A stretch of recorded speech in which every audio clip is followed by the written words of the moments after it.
আসসালামু আলাইকুম। আমার প্রিয় ভর্তি যোদ্ধা ভাই ও বোনেরা। আশা করি তোমরা সবাই ভালো আছো। তোমাদের পরীক্ষা অতি সন্নিকটে। দেখতে প্রায় চলেই আসলো। আশা করব তোমাদের প্রস্তুতি খুবই ভালোভাবে চলছে। তো তোমরা যারা ডি এবং সি ইউনিটে আবেদন করেছো, তোমাদেরকে কথা দিয়েছিলাম যে গাণিতিক বুদ্ধিমত্তার উপর আমি তোমাদের কোয়েশ্চেন প্যাটার্ন কেমন হয়, কিভাবে লিখতে হয় সেই সম্পর্কে একটা ক্লাস দিব। অলরেডি সেটা দিয়েছি। তোমরা আমার চ্যানেলে দেখেছো। তাছাড়া যারা মেসেঞ্জার গ্রুপে আছো তারাও দেখেছো। আর এখন তোমরা সেখানে কমেন্টে বলেছিলে, বিশেষ করে আমি যখন বলেছিলাম যে আমার গাণিতিক বুদ্ধিমত্তার উপর তোমরা চাইলে আমি আরো ক্লাস নিবো এবং আমার যে পেজ আছে সেই পেজে আমি গাণিতিক বুদ্ধিমত্তার উপর বেশ কিছু প্রশ্ন তোমাদেরকে দিব। তোমরা সেখান থেকে একটা আইডিয়া পাবে। তোমরা প্রতিনিয়ত ওই প্রশ্নগুলো আপডেটেড আ প্রশ্ন পাবে এবং সেখানে তোমরা কমেন্টে উত্তর করতে পারবে। তো তোমরা যারা এখন আমার পেজ সম্পর্কে জানো না, আমার ডেসক্রিপশন বক্সে আমি পেজের লিংক দিয়ে রাখবো। তোমরা সেখানে যুক্ত হয়ে যাবে। সেখানে সব বিশ্ববিদ্যালয় নিয়ে আপডেট পাবে।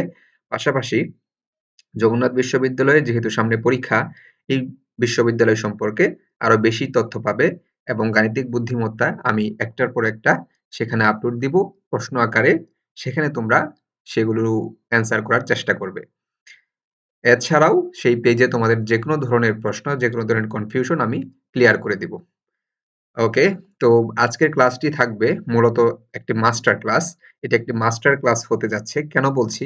কারণ আজকের ক্লাস থেকে তুমি লিখিত এবং এমসিকিউ কি ধরনের প্রশ্ন হতে পারে সেই সম্পর্কে শুধু ধারণাই পাবে না, বরং এখানে তুমি কিছু প্র্যাকটিস দেখতে পারবে এবং তুমি নিজেই এই ভিডিওটা দেখে কিছু প্রশ্ন প্র্যাকটিস করতে পারবে এবং এখান থেকেই আমি আশা করব তোমার ভর্তি পরীক্ষায় অবশ্যই প্রশ্ন কমন থাকবে, শুধু হুবহু না থাকলেও এই প্রশ্ন প্যাটার্ন থেকে অ্যাটলিস্ট প্রশ্ন থাকবে ইনশাল্লাহ, আশা করব। তো তোমরা সবাই মনোযোগ দিয়ে আমার ক্লাসটি দেখবে। ওকে, তো চলো আমি কথা না বাড়িয়ে শুরু করি। তো দেখো এখানে আমি সাজিয়েছি যে গাণিতিক বুদ্ধিমত্তা মাস্টার ক্লাস লিখিত প্লাস এমসিকিউ। তো আমরা সর্বপ্রথম এমসিকিউ কিভাবে হয় বা হতে পারে সেটার একটা স্যাম্পল কোয়েশ্চেন আমি অ্যাড করেছি, তোমরা একটু দেখো। পাশাপাশি তোমরা একটু পজ করে ভিডিওটা পজ করে তোমরা এটা নিজেরা আনসার করার চেষ্টা করো। আমি কিন্তু আজকে স্যাম্পল অ্যান্সার অ্যাড করিনি বা এখানে কোনো অ্যান্সার লিখিনি। কেন জানো? কারণ হচ্ছে তোমরা যেন এই ভিডিওটা শুধু ভিডিও না, তোমাদের একটা প্র্যাকটিস ক্লাস হিসেবে তোমরা নিতে পারো। এখান থেকে যেন তোমরা প্র্যাকটিসও করে ফেলতে পারো। ঠিক আছে? তো প্রথমে দেখো যে প্রশ্নটি লিখেছি যে যদি ABC সমান ZYX হয় তবে GI VB equals to what? তো এখানে তোমার অ্যান্সার করতে হবে। তুমি একটু ভাবো, একটু সময় নিয়ে দেখো যে এটা পারো কিনা। আমি তোমাকে কিছুক্ষণ সময় দিচ্ছি। এটার অ্যান্সার কি হবে তোমরা চেষ্টা করো নিজে থেকে।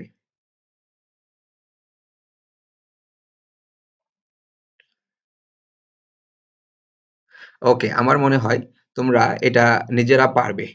কারণ হচ্ছে দেখো এটা একটু ট্রিকি, আমি বলে দিই যে আসলে ABC সমান ZYX। দেখো তো এটা ABC যদি সোজা করে লিখি আমরা, হ্যাঁ, লেটারগুলো, আর এই লেটারগুলো যদি উল্টো করে লিখি ZYX, ঠিক আছে না? এটা YX মানে XYZ হয় আর এটা ABC সোজা আর উল্টা করে লিখেছে, তাই না? তো সেই ক্ষেত্রে তাহলে GIVB সমান কত হবে? তাহলে আমরা GIVB এটার উল্টা পার্ট থেকে আসবো, তাহলে কত হয়? That's it. এটা আমার মনে হয় তোমরা সবাই পারবে। ঠিক আছে, আমি তাহলে নেক্সট প্রশ্নে যাচ্ছি। নেক্সট যে প্রশ্নটি আছে এখানে, যদি FACE সমান 613৫ হয় তাহলে VHAI সমান কত? তো এটা আমার মনে হয় আরো ইজি, তোমরা আরো সহজেই অ্যান্সার করতে পারবে। দেখো এখানে F সমান 6, কারণ হচ্ছে A সমান 1 ধরলে, B সমান 2 ধরলে তাহলে F সমান 6 হয়, A সমান 1 হয়, C সমান 3 হয় এবং E সমান 5 হয়। তাহলে VHAI সমান কত হবে? এটা আমার মনে হয় সবাই পারবে। তো এই যে দেখছো প্রশ্নগুলো, এই প্রশ্নগুলো আমি কিন্তু প্যাটার্ন হিসেবে দিচ্ছি, হুবহু এটাই থাকবে এমন না। এখান থেকে তোমাদের এই প্যাটার্নে চলে আসতে পারে। ঠিক আছে? এই যে প্যাটার্নগুলো এগুলোকে বলে কোডিং অ্যান্ড ডিকোডিং। ওকে? তো এছাড়াও আরো বেশ কিছু প্রশ্ন প্যাটার্ন আমি আমার Facebook পেজ যেটা আছে সেই পেজে আমি আপলোড দিব। তোমরা অবশ্যই সেই পেজে কানেক্টেড থাকবে। আর মাঝখানে একটা কথা বলে নিই, যারা অলরেডি আমার চ্যানেলটি সাবস্ক্রাইব করেছো তাদেরকে অনেক, অনেক ধন্যবাদ। আর যারা নতুন এখনো সাবস্ক্রাইব করোনি তাদেরকে বলবো তোমরা দ্রুত সাবস্ক্রাইব করে ফেলো ভাইয়া। কারণ হচ্ছে তোমাদের কাছ থেকে আমি এতটুকুই আশা করছি। তোমাদের কাছ থেকে ফিডব্যাক আশা করছি। তোমাদের কাছ থেকে আর বেশি আমি আর কিছু চাই না। ঠিক আছে? তোমরা জাস্ট নতুন যারা তারা যদি মনে হয় যে একটু পরিমাণ উপকৃত হচ্ছ আমার ভিডিও থেকে, তাহলে অবশ্যই আমার আমার Facebook পেজ পাশাপাশি YouTube চ্যানেল দুটোতেই তোমরা যুক্ত হয়ে যাও। তো ইউনিভার্সিটি শব্দটি থেকে নিচের কোন কোডটি তৈরি করা সম্ভব? হ্যাঁ, এই যে কোশ্চেনটা এখানে আছে, তোমরা আমাকে বলো তো এই যে ইউনিভার্সিটি এই যে এখানে যে শব্দগুলো বা অক্ষরগুলো রয়েছে, এই অক্ষরগুলো থেকে আমরা নিচের কোন কোডটি তৈরি করতে পারবো? বলো। এটা কি পারবো ইউনিক্স? অবশ্যই পারবো না। কারণ হচ্ছে এখানে এক্স নেই। ইউনিভার্সিটিতে কোনো এক্স নেই। তাহলে আমরা দেখি টাইম পারবো কিনা? টাইম পারবো না, টাইমও পারবো না। কারণ হচ্ছে এখানে কি নেই? এম নেই। ওকে, ইয়েস পারবো? ও না, ইয়েসও পারবো না আমরা, তাই না? কারণ হচ্ছে এখানে ওয়াই নেই। ইমাজিন পারবো দেখি? ইমাজিন? না, ইমাজিনও পারবো না। তাহলে আমরা এখানে নিচের কোন কোডটি তৈরি করতে পারছি? ও না, সরি। ইয়েস তো হ্যাঁ, ইয়েস তো পারছি। হ্যাঁ, ইয়েস, ইয়েস, রাইট। ইয়েস পারছি আমরা। ইমাজিন না, ইয়েস পারছি। কারণ হচ্ছে ওয়াই আছে আমাদের, আছে, এস আছে, তাই না? তো ইয়েস। তাহলে এটাই হবে আমাদের সঠিক উত্তর। ওকে। নেক্সট যে প্রশ্নটি রয়েছে এখানে বলা আছে যে রেজিমেন্টাল শব্দটি থেকে নিচের কোন কোডটি তৈরি করা সম্ভব নয়? এখানে কিন্তু সম্ভব নয়, আর এখানে কি বলেছিল? কোনটি তৈরি করা সম্ভব? তাহলে আমরা দেখব যে কোনটি সম্ভব নয়। দেখি এটা পারি আমরা। ট্রাইঅ্যাঙ্গেল। ট্রাইঅ্যাঙ্গেল। তোমার কিন্তু এক নজরে ভাইয়া দেখা মাত্রই কিন্তু বুঝে ফেলতে হবে পারবো কি পারবো না। কারণ হচ্ছে এত টাইম কিন্তু তুমি পাবে না, কম সময় যেহেতু। তাহলে কম সময়ের মধ্যেই তোমার টেকনিক করে বুঝে ফেলতে হবে। দেখো এখানে ট্রায়াঙ্গেল, রেজিমেন্টাল। তাহলে আমরা এখানে দেখি আছে, আছে, মেন্টাল অ্যাঙ্গেল, জি আছে, এলই আছে। আমার মনে হয় এটাই পারবো আমরা, তাই না? ট্রাই, ট্রাই, ইয়েস, আই আছে। হুম, এটাই আমরা পারবো, তাই না? হ্যাঁ, এটাই আমার মনে হয় ঠিক রয়েছে। বাকিগুলো বাকিগুলো ঠিক নেই। লিগামেন্ট, কারণ হ্যাঁ, লিগামেন্ট এটা হয়। আচ্ছা, ট্রাই অ্যাঙ্গেল, ও আচ্ছা, এটাও পারবো। এটাও আচ্ছা, সরি, সরি, এটা তো বলেছিল সম্ভব নয়, তাই না? তো সম্ভব নয় কোনটি এটা বলতে হবে। তাহলে ট্রায়াঙ্গেল, আচ্ছা, লিগামেন্ট ঠিক আছে, রিজিওনাল, ল্যামেন্ট, হ্যাঁ ল্যামেন্ট পারছি আমরা, কিন্তু ল্যামেন্ট পারছি। আচ্ছা, এল এ এল A M E N T, হ্যাঁ ল্যামেন্ট পারছি। রিজিওনাল, এটা পারছি না কারণ ও নেই, তাই না? ওকে, তাহলে আমরা এটা বুঝে ফেললাম যে এখানে রিজিওনাল শব্দটি এখান থেকে তৈরি করা সম্ভব না। ঠিক আছে, এগুলো গেল হচ্ছে তোমার কোডিং এবং ডিকোডিং এর একটা টাইপ। এটা একটা প্রশ্নের ধরন। তো দ্বিতীয় যে প্রশ্নের ধরনটি আমি এখানে এড করেছি সেটা হচ্ছে যে নিচের কোন সংখ্যাটি অন্যরকম? এখানে বলা আছে কোন সংখ্যাটি অন্যরকম। দেখো তো এরকম সংখ্যা দিয়ে যদি বলে দেয়, এই ধরনের কোশ্চেন আসার মতো সম্ভাবনা খুব বেশি। কারণ হচ্ছে যেহেতু তোমার টপিকের নামই হচ্ছে কি গাণিতিক বুদ্ধিমত্তা বা অ্যারিথমেটিক অ্যাবিলিটি বা ম্যাথমেটিক্যাল অ্যাবিলিটি, তাই না? তো এইটা হচ্ছে তোমার অবশ্যই ভালো করে খেয়াল রাখতে হবে। যেমন ধরো এখানে বলা আছে যে কোনটি অন্যরকম। অন্যরকম মানে কি? যেটা একটু অসামঞ্জস্য।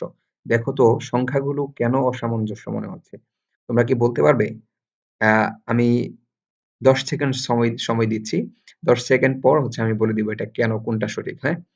তাহলে বলো তো এখানে ৪৩ হবে কিনা? বাকিগুলোর সাথে মিলিয়ে দেখো তো এটা কি ঠিক আছে? ২৩ এটাও ঠিক নেই। ১৯, ১৬, দেখো তো এই যে ৪৩, ২৩, ১৯ এগুলোকে কি কোনো কিছু দিয়ে ভাগ করা যায়? কিন্তু ১৬ কে ভাগ করা যায়, তাই না? ৪ দিয়ে ভাগ করা যায়। আর বাকিগুলোকে ভাগ করা যায় না। তার মানে হচ্ছে আমরা বলতে পারি এখানে এই ৩ টি হচ্ছে কি? মৌলিক সংখ্যা, আর এটা মৌলিক সংখ্যা না, তাই না? তো এইটার প্রশ্নের উত্তরটা কি হবে তাহলে? কোনটি অন্যরকম? এই যে 16 হচ্ছে অন্যরকম। ঠিক আছে? আমার মনে হয় তোমরা বুঝতে পেরেছো। তো এই টাইপের আরো বেশ কিছু প্রশ্ন থাকতে পারে। যেমন ধরো, আচ্ছা এগুলো পড়ে আছে, তারপর আমি দেখো এটা একটু এড করছি এখানে, যে নিচের কোন শব্দটি ভিন্ন ধরনের? এখানে বলা আছে যে নিচের কোন শব্দটি ভিন্ন ধরনের? এখানে পৃথিবী, চাঁদ, মঙ্গল, এটা হচ্ছে পল্টু হয়ে গেছে, যাই হোক এটা প্লুটো হবে। হুম? তো বলো এখানে কোনটি ভিন্ন ধরনের হয়? তো আমার মনে হয় এটা সবাই পারবে। চাঁদ, পৃথিবী, হ্যাঁ? মঙ্গল গ্রহ, প্লুটো এগুলো কি সবই গ্রহ? চাঁদ হচ্ছে উপগ্রহ, তাই না? তাহলে চাঁদটা হচ্ছে কি ভিন্ন শব্দ। তো এই যে ধরনগুলো দেখছো, এই ধরনের মতোই প্রশ্ন থাকবে আশা করি ইনশাআল্লাহ। তো আরো কিছু আমি এড করেছি। তোমরা একটু সময় নিয়ে ভিডিওটা দেখবে। ভিডিওটা টানবে না, আশা করি তোমরা ধৈর্য নিয়ে দেখবে যেন হচ্ছে তোমাদের এখান থেকে একটা ক্লিয়ার ধারণা হয়ে যায়। ঠিক আছে? যদিও এটি অন্য একজন ভদ্র লোককে দেখিয়ে রাকিব তার সহযাত্রী ভদ্র মহিলাকে বললেন, তোমার বাবার একমাত্র মেয়ে হলো তার মেয়ে, তাহলে মহিলাটি ওই ভদ্রলোকের কে হন? বলো তো তোমরা এটা? এটা কিন্তু ক্রিটিক্যাল রিজনিং, এটাকে বলে হচ্ছে তোমার মেন্টাল এবিলিটি। দেখো এখানে বলেছে যে অন্য একজন ভদ্রলোককে দেখিয়ে রাকিব তার সহযাত্রী ভদ্র মহিলাকে, একটা লোককে দেখিয়ে তার সহযাত্রী ভদ্র মহিলাকে বললেন, তোমার বাবার একমাত্র মেয়ে হলো তার মা। তাহলে বলো সে কে হবে? ওই ভদ্রমহিলাটির মানে ভদ্রলোকের কে হন ওই মহিলাটি? এটা তোমাদের জন্য রাখলাম। আমার মনে হয় তোমরা এটা একটু হিসাব করলেই পারবে। ঠিক আছে? তো এই যে এই ধরনের প্রশ্ন, এই ধরনের প্রশ্ন কিন্তু খুবই ইন্টারেস্টিং এবং এগুলোই পরীক্ষার হলে চলে আসতে পারে। ঠিক আছে? তো আজকের ভিডিওটি অবশ্যই তোমরা মানে একটু সময় নিয়ে দেখবে। কারণ হচ্ছে একটু লেংথি, যদিও তোমরা বেশি লেংথি ভিডিও আবার দেখতে চাও না। তবে লেংথি হলেও তোমরা এটা দেখলে উপকৃত হবে। কারণ আমি অনেকগুলো প্রশ্ন এড করেছি। তো এমন হতে পারে হুবহু চলে আসতে পারে। হুবহু না আসলেও তোমরা এখান থেকে মানে কোয়েশ্চেন টাইপ হয়তো ধরতে পারবে। ঠিক আছে? তো এখানে আরেকটি প্রশ্ন এটার মতো করে এড করেছি যে, আমার কক্ষে এক বৃদ্ধ দম্পতি এবং তাদের সাথে ২ দম্পতি। একজন বৃদ্ধ দম্পতি এবং তাদের সাথে ২ দম্পতি, আরো ২ জন দম্পতি এড আসলো। হ্যাঁ? প্রত্যেকে ২ জন করে সন্তান সহ আমার কক্ষে প্রবেশ করলো। তার মানে বিষয়টা বোঝো। এক বৃদ্ধ দম্পতি এবং তাদের সাথে আরো ২ দম্পতি, মানে ২ দম্পতি মানে কি এখানে? ৪ জন। আর এখানে এক দম্পতি মানে কি? ২ জন। ঠিক আছে? তো আরো তারা ২ জন করে সন্তান সহ আমার কক্ষে প্রবেশ করলেন। তাহলে আমার কক্ষে মোট কতজন লোক আছে? এই যে ভাইয়া, এই জিনিসগুলো কিন্তু খুবই মানে কমন। বুঝছো? পরীক্ষার জন্য খুবই গুরুত্বপূর্ণ। কারণ তোমার যেহেতু analytical ability পাশাপাশি হচ্ছে তোমার mathematical কিছু বিষয় থাকবে, গাণিতিক বুদ্ধিমত্তা। তো এখানে হিসাব নিকাশের বিষয়টাও আছে, আবার তোমার মানে আইকিউ যেটা মেন্টাল এবিলিটি সেটাও কিন্তু রয়েছে। তো আমাকে একটু বলো যে এটা কি হতে পারে? কয়জন হবে টোটাল? এখানে ২ জন, ১ দম্পতি, এখানে ২ দম্পতি, তাহলে হলো ৬ জন। আর এখানে ২ জন করে সন্তান, ২ দোকানে ৪, তাহলে কি ৪ জন। ৬ আর ৪ কি ১০ জন, তাই না? তাহলে মোট কতজন আছে? ১০ জন। যারা ১০ বলবে তারা কানে ধরো। কারণ হচ্ছে এখানে ১০ না। আমি সহ কিন্তু হিসাব হবে। আমার কক্ষে মোট কতজন বলেছে? আমি বাদ দিয়ে হিসাব করলে হবে? হবে না। তাহলে টোটাল কতজন আছে? ১১ জন আছে। তাহলে টোটাল মোট আমার এখানে আমার কক্ষে কত আছে? ১১ জন। ১১ জন লোক রয়েছে। তাই না? এটা হচ্ছে সঠিক আনসার। আচ্ছা। তো এরকম যে প্রশ্নগুলোর উত্তর আমি দিচ্ছি না, ওগুলো আমার Facebook পেইজে তোমরা যুক্ত হলে সেখানে আমি প্রশ্নগুলো একটা করে আপলোড করেছি এবং সেখানে উত্তরগুলো বলে দিয়েছি। তোমরা যারা আ এড হওনি এখনো Facebook পেইজে, তারা কিন্তু এড হয়ে যেও। ওকে। তো ৩ নাম্বার যে প্রশ্নটি এখানে আছে, সরি ৩ নাম্বার না, এটা ৬ নাম্বার প্রশ্ন হবে মেবি, যাই হোক। তো এখানে যে প্রশ্নটি রয়েছে ৩, ৯, ২৭ ধারাটির পরবর্তী সংখ্যা কত? এটা দেখো তো বলতে পারো কিনা? ৩, ৯, ২৭ ধারাটির পরবর্তী সংখ্যা কত? এটা আমি বলব না। তোমরা নিজেরা ট্রাই করবে। কিছুক্ষণ পজ করো, ভিডিওটি পজ করে তারপর হচ্ছে অ্যান্সার করার চেষ্টা করো। আমি অ্যান্সার বলব না। ওকে। তারপর যে কোশ্চেনটি আছে এখানে সেটা হচ্ছে প্রশ্নবোধক চিহ্নিত স্থানে কোন সংখ্যাটি বসবে? হ্যাঁ, এখানে বলা আছে যে প্রশ্নবোধক চিহ্নিত স্থানে কোন সংখ্যাটি বসবে? যেমন 3, 5, 9, 15 তাহলে 3, 5, 9, 15 এইখানে ২ টা কি আছে? ড্যাশ আছে। তার মানে ২ টা সংখ্যা বসাতে হবে। তাহলে দেখো তো কোন ২ টা সংখ্যা বসবে? ভিডিওটি পজ করো, তারপর চেষ্টা করো। ওকে? তো আমি এটা বলব না, এটা তোমরা নিজেরাই বলবে। নিজেরা ট্রাই করো। আর না পারলে হচ্ছে আমার Facebook পেইজে ওখানে প্রশ্নের সহ উত্তর থাকবে। সেখানে তোমরা দেখে নিবে। ওকে? তারপর ৪, ১১, ৮, ১৯, ১২ এখানে ড্যাশের মধ্যে বলেছে অজানা সংখ্যাটি কত? তার মানে হচ্ছে তোমার এই ড্যাশ যেটা এখানে কোন সংখ্যাটি বসবে? মানে ১২ র পর কোন সংখ্যাটি বসবে? এটা বলার চেষ্টা করো। ঠিক আছে? ভিডিওটি পজ করো তারপর চেষ্টা করো। আশা করি এগুলো পারবে তোমরা। এগুলো খুব বেশি কঠিন না। একটু মাথা খাটালেই হয়ে যাবে। এই যে ভাইয়া এই যে প্রশ্নগুলো দেখছো না তোমরা? এগুলো কিন্তু আসার মতো প্রশ্ন। হুবহু এটা না আসলেও এই ধরনের চলে আসতে পারে। ঠিক আছে? তো কাজেই তোমরা এই ভিডিওটি থেকে যে প্রশ্নগুলো দেখছো এগুলো খুব গুরুত্বের সাথে পড়বে। ওকে। তারপর আমরা আসি নেক্সট যে প্রশ্নটি। এখানে বলেছি 1, 2, 3, 6, 11, 20 মানে ১, ২, ৩, ৪, ৬, ১১, ২০ এরপর কোন সংখ্যাটি আসবে? এগুলো কিন্তু সিরিজ, হ্যাঁ? এরপর কোন সংখ্যাটি আসবে বলো? ৩১, ৩২, ৩৩ না ৩৭? চেষ্টা করো। চেষ্টা করলে না পারলে তারপর হচ্ছে আমার Facebook পেইজে দেখে নিবে। ঠিক আছে? আমার মনে হয় পারবে। আমি কেন বলছি না এখানে? তোমাদের জন্য ভালোর জন্য বলছি না। তোমরা হয়তো বলবে যে ভাই অ্যান্সার গুলো দিলে ভালো হয়। দিব না। কারণ হচ্ছে দিলে তোমরা তো জেনেই ফেললে। তোমরা চেষ্টা তো করবে না। তোমরা চেষ্টা করো। না পারলে পরে হচ্ছে আমি তো আছি। ওকে। তো তারপর দেখো এখানে বলা আছে ৭, ১১, ১২, ১৪, ১৭, ১৭, ২২ এখানে প্রশ্নবোধক একটা চিহ্ন রয়েছে। বলেছে প্রশ্নবোধক স্থানে কোন সংখ্যাটি বসবে? তার মানে ২২ এর পর কোন সংখ্যাটি বসবে? এটা জানতে চাচ্ছে। এখানে দেখো একটা সিকোয়েন্স হয়তো পাবে তোমরা যে সিকোয়েন্সে এই সংখ্যাগুলো বসেছে। তাই না? দেখো তো ৭ আর ১২ পার্থক্য কত হয়? ১১ ১৪ পার্থক্য কত হয়? এভাবে একটার পর একটা পার্থক্য করে দেখো আসে কিনা। এটা একটু বলে দিলাম। না হলে আবার রাগ করবে যে ভাইয়া একটাও বললেন না। ঠিক আছে? তো আমার মনে হয় এটা তোমরা পারবে। এটা খুব বেশি কঠিন না। একটু মানে এইভাবে চিন্তা করো। একটার পর একটা মিলিয়ে এটার সাথে এটা মিলাও।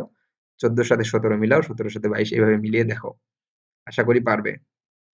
ওকে। তো আমার এই যে মোটামুটি এখানে যে প্রশ্নগুলো দেখালাম এগুলো হচ্ছে তোমার এমসিকিউ র জন্য এমসিকিউ টাইপের যে প্রশ্নগুলো হয় বা হবে ইনশাআল্লাহ এখান থেকেই আসবে বা এখান থেকে না আসলেও এই যে প্যাটার্ন এই প্যাটার্ন গুলো থেকে তোমরা এট লিস্ট ২-৩ কমন পাবে আশা করি ইনশাআল্লাহ। ওকে?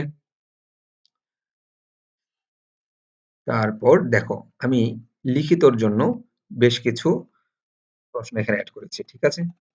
দেখো লিখিতর জন্য আমি যেটা করেছি এখানে লিখিত কি টাইপ থাকতে পারে দেখো। একটা আমি দেখিয়েছি যে আমার প্রশ্ন প্যাটার্ন সম্পর্কে যে ভিডিওটি রয়েছে, হ্যাঁ? গাণিতিক বুদ্ধিমত্তা প্রশ্ন প্যাটার্ন সম্পর্কে যে ভিডিওটি রয়েছে ওখানে আমি রিটেন প্রশ্ন দেখিয়েছি। বেশ কিছু প্রশ্ন দেখিয়েছি। ওই প্যাটার্ন গুলো তো দেখবেই।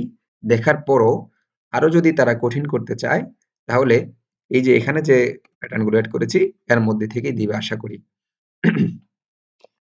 দেখো এখানে বলেছে যে প্রশ্নটি দৈনিক ৬ ঘন্টা পরিশ্রম করলে ৮ জন ব্যক্তি একটি কাজ ১৫ দিনে করে। দৈনিক ৫ ঘন্টা পরিশ্রম করে ৯ জন ব্যক্তি কাজটি কত দিনে করবে? এই যে প্রশ্নগুলো এগুলো কিন্তু তোমার আ কি বলবো ক্লাস 8, 6, 7 এই সময়ে তোমরা করে আসছো, তাই না? তোমাদের হয়তো অনেকেই ভুলে গেছো, অনেকেরই মনে নাই। তো গাণিতিক বুদ্ধিমত্তা বলতে কিন্তু তোমার এই প্রশ্নগুলোও পড়ে যায় তার আন্ডারে। তার আন্ডারে এই প্রশ্নগুলো চলে আসে। কাজেই তোমার এই প্রশ্নগুলো একটু ধারণা নিয়ে গেলে আমার মনে হয় ভালো হয়। তাই আমি এখানে এড করেছি। ঠিক আছে? তো একটু চেষ্টা করো তোমরা যে মনে আছে কিনা পারো কিনা যে ৬ ঘন্টা পরিশ্রম করে ৮ জন ব্যক্তি একটি কাজ ১৫ দিনে করে, তাই না? তাহলে আমরা জানি যে ঐকিক নিয়মে করতে হয়। ঐকিক নিয়মের জন্য কি ১ নিয়ে আসতে হয়। তাহলে ১ ঘন্টা পরিশ্রম করে একজন ব্যক্তি কয় দিনে করবে, তাই না? এভাবে লিখবা। লেখার পর তারপরে ৫ ঘন্টা পরিশ্রম করে ৯ জন ব্যক্তি কত দিনে করবে সেটা বের করে ফেলবা। এটা একটু তোমরা খাতা কলমে করার চেষ্টা করো। যদি না পারো তখন আমার পেইজে আমি এই প্রশ্নের উত্তর সহ দিয়ে দিব। ব্যাখ্যা প্রয়োজন হলে সেটাও আমাকে জানাবে, আমি অবশ্যই দিয়ে দিব। ঠিক আছে? ওকে। তো ২য় যে প্রশ্নটি রেখেছি এখানে রিটেন এর জন্য সেটা হচ্ছে যে যদি ৬ জন বালক ৬ মিনিটে ৬ পৃষ্ঠা লিখতে পারে, তবে একজন বালকের ১ পৃষ্ঠা লিখতে কত সময় লাগবে? এটা খুবই সহজ, তাই না? এটা করে ফেলবা তোমরা। এটা একদম ইজি। ভিডিওটি পজ করো, পজ করে একটু চেষ্টা করো, চেষ্টা করে আশা করি পেয়ে যাবে। ওকে। তো তারপর এখানে যে প্রশ্নটি রয়েছে যে ১২ জন শ্রমিক ৩ দিনে ৳৭২০ আয় করে। তবে ৯ জন শ্রমিক সমপরিমাণ টাকা কত দিনে আয় করবে? ভালো করে খেয়াল করো। ১২ জন শ্রমিক ৩ দিনে ৳৭২০ আয় করে। তবে ৯ জন শ্রমিক সমপরিমাণ টাকা। তার মানে তোমার টাকার পরিমাণ কিন্তু বলেই দিয়েছে। এত টাকাই। তাহলে কত টাকা আয় করবে? তাহলে তুমি বলো ১২ জন শ্রমিকের লাগে ৩ দিন। হ্যাঁ, ৩ দিনে। আর তাহলে তোমার কত দিনে, কত দিন চেয়েছে? তাহলে অবশ্যই সেটা ডান পাশে থাকবে। তো ১২ জন শ্রমিক ৩ দিনে আর ৯ জন শ্রমিক কত দিনে? ব্যাস গুণ আর ভাগ করলেই হয়ে গেল। তো এই যে ছোট, ছোট প্রশ্নগুলো এগুলো তোমার লিখিতর জন্য চলে আসতে পারে। আর এছাড়া যে আমি প্রশ্ন প্যাটার্ন দিয়েছি আবারও বলছি, সেই প্রশ্ন প্যাটার্ন ভিডিওতে যে প্রশ্নগুলো এড করেছি লিখিতর জন্য ওগুলো অবশ্যই দেখবে। এছাড়াও আরো কিছু প্যাটার্ন রয়েছে এমসিকিউ প্লাস লিখিতের জন্য। ওগুলো আমি সময় পেলে তোমাদের জন্য ভিডিও আকারে দিব। আর যদি সময় না পাই সেক্ষেত্রে আমি আমার ফেসবুক পেজে আপলোড দিব। কিছু রয়েছে তোমার পার্সেন্টেজ রিলেটেড যেমন হচ্ছে লাভ ক্ষতি, হ্যাঁ? কত পার্সেন্ট লাভ হলো? তোমরা পারলে এগুলো দেখে যেতে পারো অন্য কোনো বই থেকে। এছাড়া আরো কিছু রয়েছে তোমার ফিগার রিলেটেড যেমন হচ্ছে তোমার ত্রিভুজ দেওয়া থাকে বা তোমার সার্কেল দেওয়া থাকে, সেখানে নাম্বার দেওয়া থাকে, সেই নাম্বারগুলো মিলাতে হয়। তো এই যে এগুলোর জন্য একটু সময় দরকার। আমি আসলে এক্সট্রিমলি সরি যে আমি একটু ব্যস্ততার কারণে সময় দিতে পারছি না। তবে আমি চেষ্টা করব দেওয়ার জন্য। ঠিক আছে? লাস্ট ওয়ান যেটা ছিল যে 9 এর 5 গুণের গড় কত? এটা আমাকে জানাবে তোমরা করে। ঠিক আছে? ৯ এর ৫ গুণের মানে ৫ বার গুণ করতে ৫ গুণের গড় কত এটা জিজ্ঞেস করেছে। আমার মনে হয় এটা পারবে তোমরা। তো ঠিক আছে। এই ছিল মোটামুটি অ্যা কিছু প্যাটার্ন তোমাদেরকে দেখিয়ে দিলাম। মানে মোস্ট অফ দ্যা প্যাটার্ন এখানে চলে এসছে। ঠিক আছে? এরপরেও আমি চেষ্টা করব আরো কিছু প্যাটার্ন সম্পর্কে তোমাদের ধারণা দিতে এবং কথা বলতে। তো সেই পর্যন্ত তোমরা ভালো থাকো। আর তোমাদের জন্য অসংখ্য শুভকামনা এবং দোয়া রইলো। আমার জন্য দোয়া করবে। সবাই ভালো থাকো। আল্লাহ হাফেজ।